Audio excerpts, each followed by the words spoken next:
Ikhwan sekalian, saudara-saudariku, salat tahajud seperti kami sampaikan di pertemuan lalu adalah salat yang sangat penting.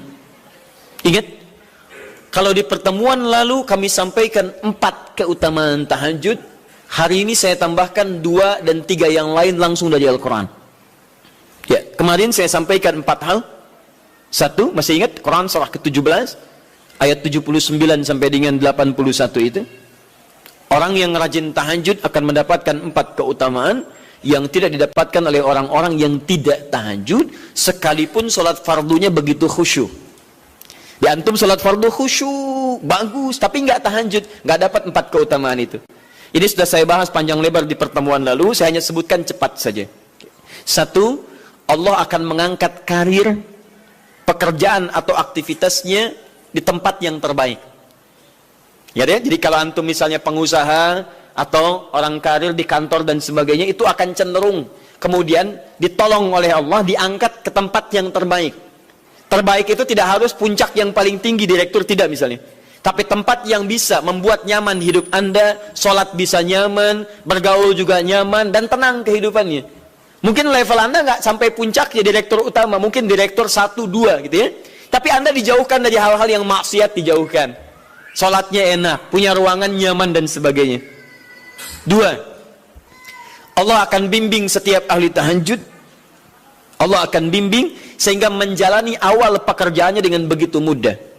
Wa rabbi adkhilni mudkhalas sidqi. Ya Allah, tolong bimbing saya supaya mengawali pekerjaan dengan cara yang benar. 3, hati-hati, Anda memang posisi tinggi, sekarang dapat proyek, apakah setiap yang dapat proyek menjalani pekerjaannya dengan benar? Belum tentu. Jangan tinggi-tinggi lah. Maaf ya, apakah orang tua yang sekarang menyekolahkan anaknya ke tempat belajar menjalani awalnya dengan benar? Hati-hati ya Bu ya, Pak. Bapak Ibu menyekolahkan anak dengan awal yang salah, maka memberikan jalan keburukan ketika dia belajar. Saya katakan, jangan pernah Anda masukkan anak Anda ke sekolah dengan menyogok. Bayar sekian supaya masuk, menyalahi aturan. Kalau awalnya sudah salah, bagaimana anak Anda bisa belajar dengan benar? Mustahil mendapatkan sesuatu yang tidak baik. Yang baik itu mustahil didapatkan. 3, wa akhrijni mukhrajas sidqin. Allah berikan jalan keluar terbaik dari persoalan yang dirasakan. Di ahli tahajud itu setiap punya masalah, bukan nggak dapat masalah ya, bukan tidak bermasalah hidupnya. Dia mendapat ujian juga. Cuman sebelum diuji, diringankan masalahnya. Sehingga seakan-akan nggak punya masalah.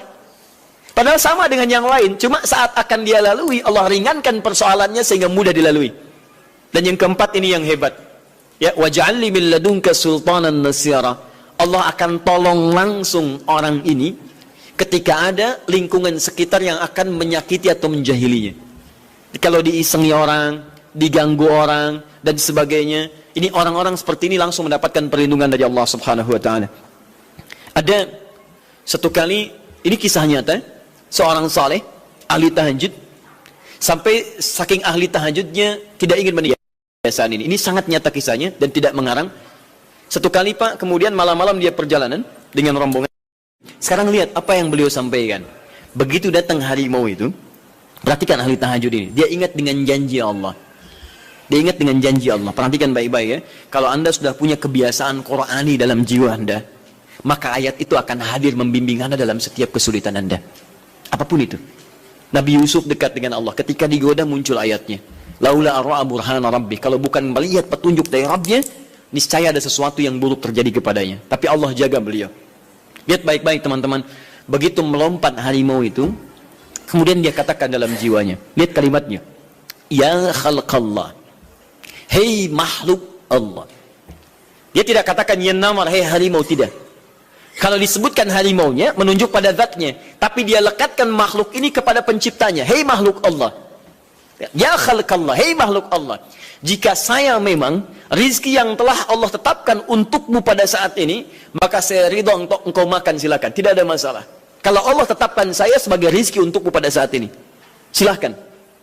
Tapi kalau saya bukan menjadi rizki yang telah Allah tetapkan untukmu pada saat ini, maka jangan coba-coba ganggu ibadahku hari ini. Lihat kalimatnya, bukan jangan makan aku.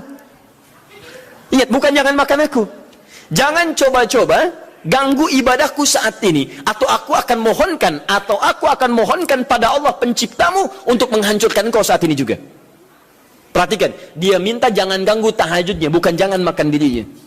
Apa yang terjadi ketika dikaitkan dengan ayat perlindungan tentang tahajudnya, maka tiba-tiba harimau ini pergi meninggalkannya, mengaum sekali langsung pergi. Anda bisa bayangkan, bisa nggak malam-malam begitu Anda sholat, tiba-tiba ada nyamuk misalnya kan banyak tuh, begitu Anda mulai disengat oleh nyamuk, diambil Anda katakan, hei nyamuk, kalau ini memang rizki yang telah Allah tetapkan untukmu saat ini, sedot sebanyak-banyaknya, saya ikhlas.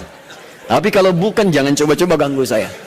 Atau saya mohonkan kepada Allah pencipta untuk menghancurkan kau saat ini juga. Masya Allah. Kira-kira apa reaksi nyamuk? Makin banyak kayaknya. Coba cek. Berarti chemistry-nya harus lebih dibangun lagi. Tingkatkan. Itu waj'alni min ladunka sultanan nasara. Nah, maka teman-teman sekalian, dari 4 ini, kemudian Nabi menguatkan tentang itu sampai muncul ayat-ayat khusus dari Al-Quran untuk memberikan jaminan-jaminan. Ini tambahannya. Yang kelima, ini yang belum saya sampaikan pertemuan lalu. Kelima, salat tahajud itu adalah kebiasaan ahli surga saat di dunia. Jadi kalau Anda ingin melihat ahli surga yang hadir di dunia, salah satunya lihat kebiasaan salat malamnya. Bukan nonton bola. Dan tidak dikalahkan oleh bola. Dia nggak peduli mau Kroasia menang 2-1 lawan Inggris, dia nggak peduli. Ya, mau Prancis menang 1-0 lawan Belgia, dia nggak peduli. Pokoknya terserah, yang penting juaranya Prancis misalnya gitu kan, tidak. Dia nggak peduli, mau siapapun nggak ada masalah. Dan tidak dikalahkan. Jadi kalau Anda ingin melihat kebiasaan ahli surga saat di dunia, lihat kebiasaan malamnya. Kalau dia bangun dan mengalahkan semua kebiasaan malam ahli dunia, maka itulah ahli surga. Salah satu kebiasaannya.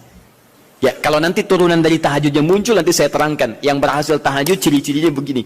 Jadi jangan dilihat setiap yang malam sholat itu disebut ahli tahajud, belum tentu ada ciri-cirinya. Tapi ciri yang pertama yang melekat kuat, kelihatan nampak, pertama adalah ciri ahli surga, dia memiliki kecenderungan untuk sering bangun malam. Dalilnya Quran surah ke-51 ayat 15 sampai dengan ayat ke-17-nya. Innal muttaqina fi jannatin wa 'uyun, sungguh di antara orang takwa itu nanti akan ada yang mendapatkan hadiah taman surga. Apa keistimewaannya? Akhidhina ma atahum rabbuhum innahum kanu qabla dhalika muhsinin.